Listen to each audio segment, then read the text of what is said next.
در خیال عشق تو غرق تمنا می شوم.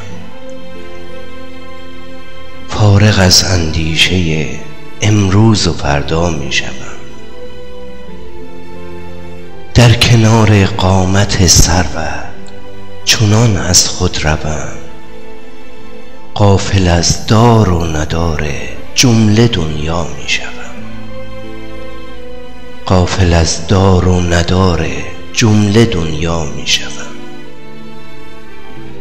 چشم فتانت چو آهوی ختن دارد نظر، چون اسیر از دیدنش افتاده از پا می شوم. کنارم هستی و اما دلم تنگ میشه هر لحظه.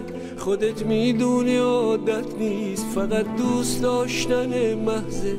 کنارم هستی و بازم بهونه هامو میگیرم، میگم با چقدر سرده، میام دستاتو میگیرم. یه وقت تنها نری جایی که از تنهایی میمیرم.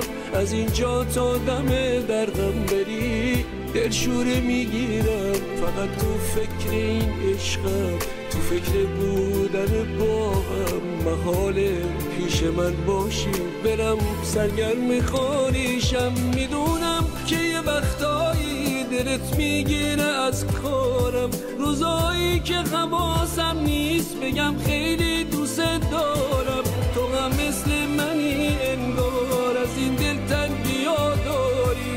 تو هم از بس منو میخوای، یه جورایی خدازاری، یه جورایی خدازاری.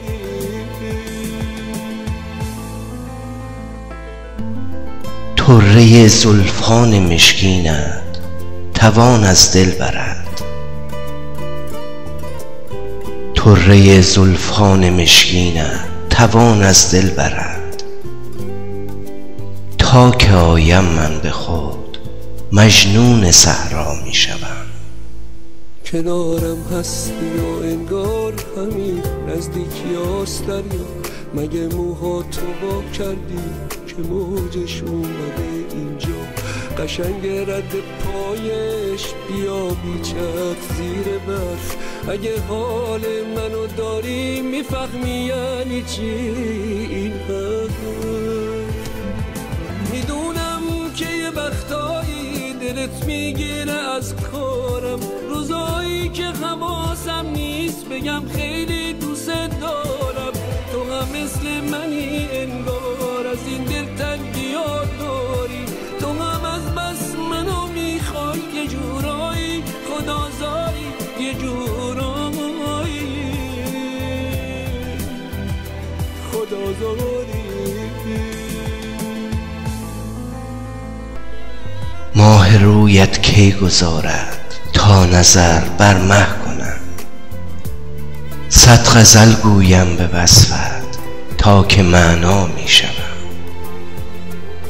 صد غزل گویم به وصفت تا که معنا می شوم.